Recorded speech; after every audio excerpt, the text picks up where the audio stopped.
So I lost my brother on the 18th of February 2018, and he was one of my best friends. We did so much together. We had a business together.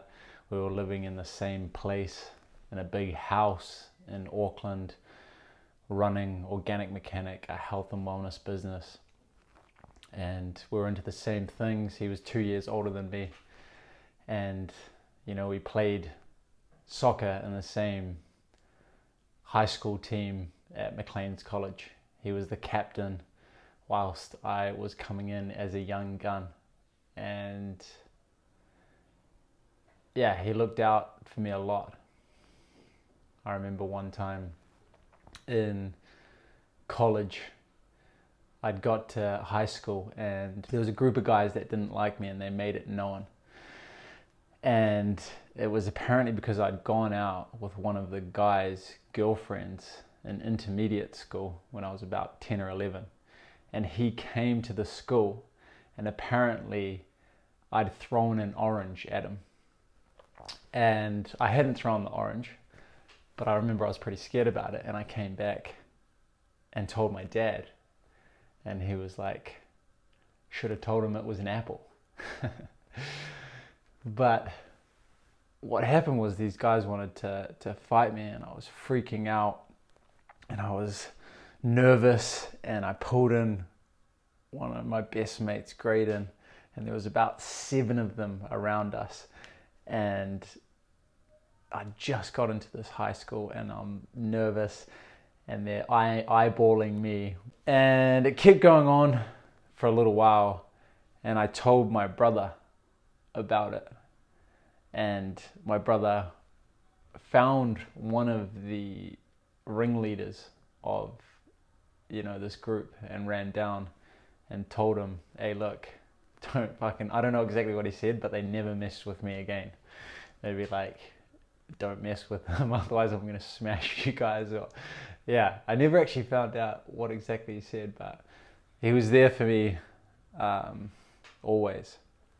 And this is a video about him and also dealing with grief and someone that you love so much and how to keep moving forward, And so he passed away. He'd struggled with different substances, or mainly cannabis, and that really affected his mental health.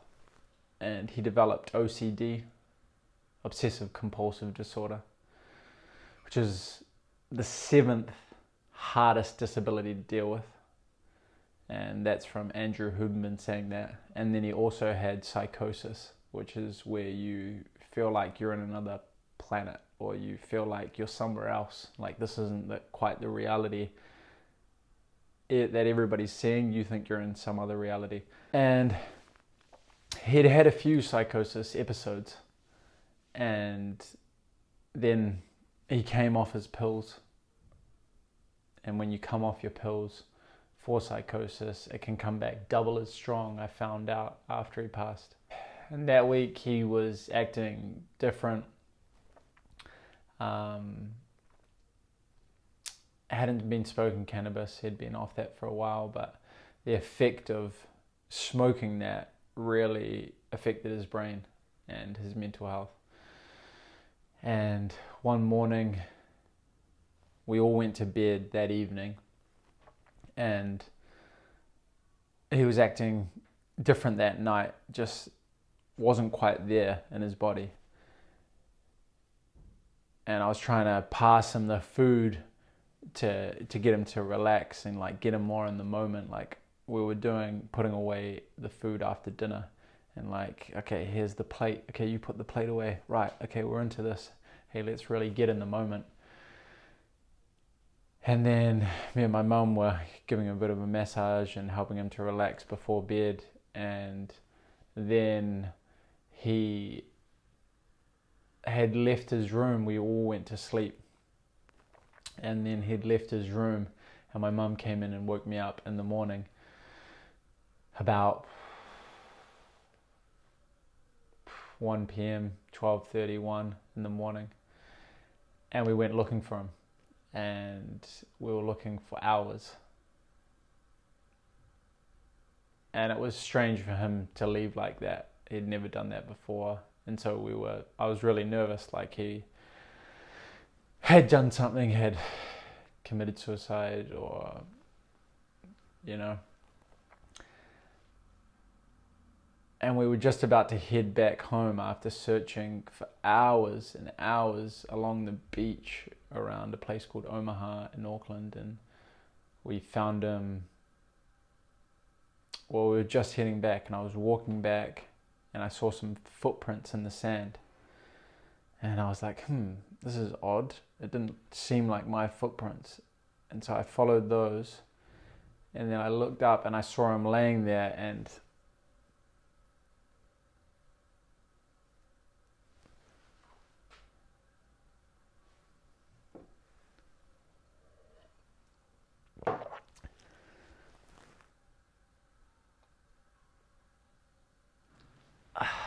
I saw him laying there on the beach. And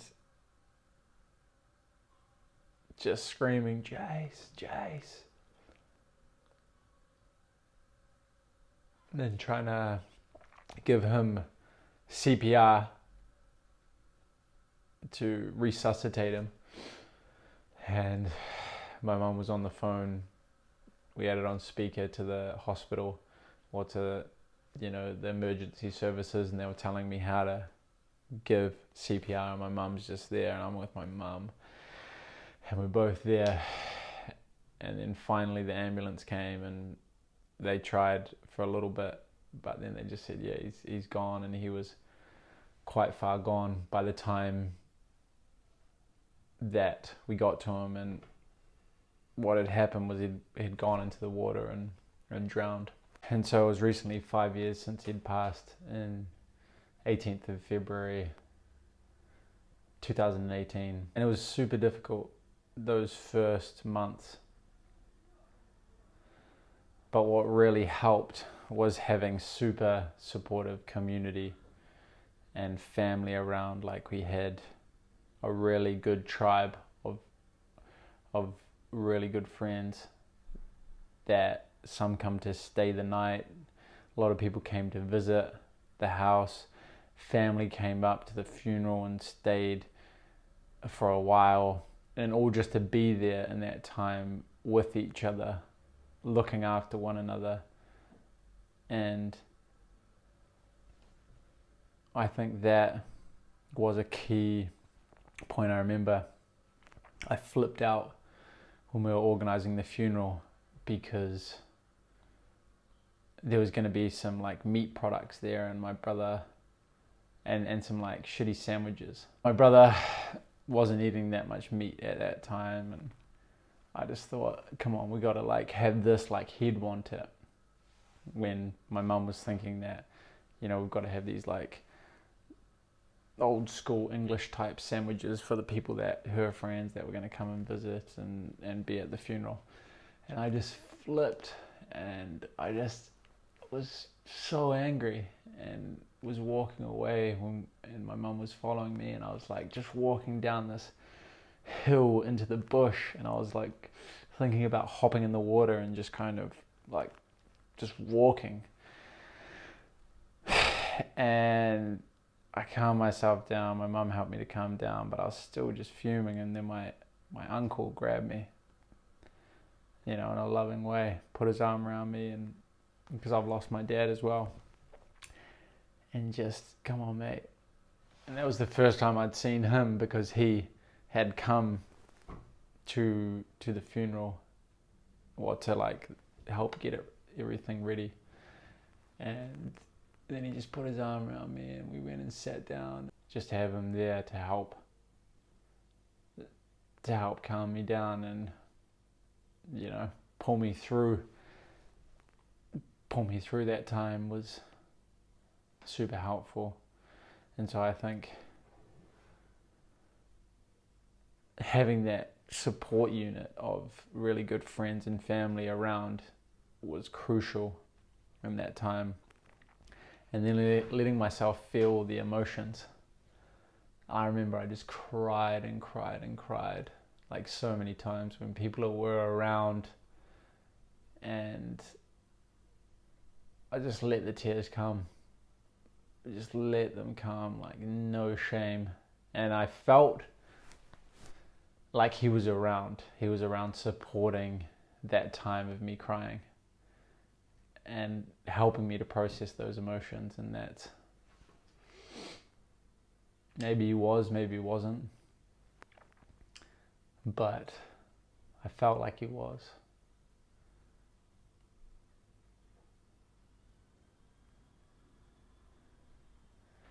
And there was a time when I thought, I don't know how I'm going to get through this. Like, I've just lost my brother, and like, I was looking at our business and we were making kombucha at the time. I was in a supermarket and just looking at the bottom, and I was like, man, what does all this mean, like, without my brother, you know? But I think time definitely does help, and time has helped. And one of the biggest things that I've kept in mind throughout this whole time of him passing as well is him and my dad too. My dad passed when he was 50 of cancer. They wouldn't want to see us like pissing about and wasting this life. Yeah, feel the emotions, cry. Obviously, the more you love somebody, the harder it's going to be to let them go. You know, feel the emotions, cry, let it pass, but you've got to keep going, because they wouldn't want to see you just like waste your life away. They'd be up there just gutted and sad if I was to, you know, numb myself with bullshit or just piss about my life. And so I've really kept in mind, like, my brother was a guy that packed in a couple of lives into his 29 years of age, and because he just did so much in his time. And so I try to keep that in mind of like, hey, live life to the fullest. Like, what's on your bucket list, go do that, because I don't know when I'm going to pass. I'm now 32 years old, and I'm 3 years older than he was when he passed. And so I've got to now do everything, because who knows when our last day is going to be on this planet. You know, it's a beautiful life if we can make it. It can be heaven or it can be hell. I've been in hell in my own mind with my mental health, but it can be bloody heaven as well if we look after ourselves. And you know, I had this list, and it was like, what's the top 3 things that I want to do? And it was like, man, learn guitar, sing, go live in Europe, and learn Spanish. And I basically just did all of those things. I was super fortunate to be in a position where I could, and had some money to be able to do that. But for me, life's about like the experiences, not so much the gathering of possessions, because we're not going to go to the grave with those possessions, you know.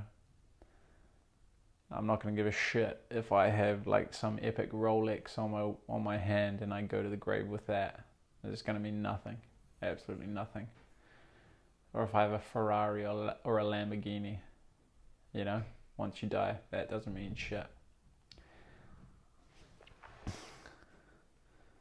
And so doing those experiences and then doing things with the ones that you love as well. And I'm in Europe now, and so it's a bit harder to do things with my family, but I'll be back there and we'll do some epic adventures. One thing I'd probably say is that I've learned from myself and from what happened to my brother is Don't take so many risks with your mental health and your brain health. You know, substances, things that could hurt your brain.